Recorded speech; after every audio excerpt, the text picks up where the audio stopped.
तर बीडमधल्या मस्साजोगचे सरपंच संतोष देशमुख यांच्या हत्येनं संपूर्ण महाराष्ट्राचं राजकारण ढवळून निघालंय। अशातच बीडमधल्या गुन्हेगाराची ताजी आकडेवारी आता हाती लागली आहे। 5 वर्षांमध्ये बीडमध्ये झालेल्या हत्येचा आकडा कुणालाही हादरवून सोडेल असा आहे। दरम्यान या आकडेवारीवर अंजली दमानी यांनी प्रतिक्रिया दिलेली आहे, पाहूया। आतापर्यंतचे जे इथले असलेले राजकारणी धनंजय मुंडे, पंकजा मुंडेंसारखी लोक जी अशा वाल्मिक कराड, कैलाश फड सारख्या लोकांना, गुन्हेगारी प्रवृत्तीच्या लोकांना जे आश्रय देतात, अशा लोकांना जोपर्यंत चाप बसत नाही तोपर्यंत राजकारणाचं जे गुन्हेगारीकरण झालंय ते बंद होणार नाही।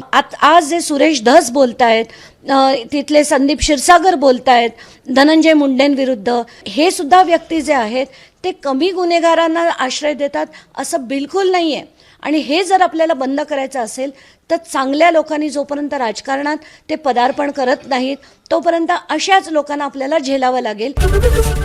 एबीपी माझा, उघडा डोळे बघा नीट।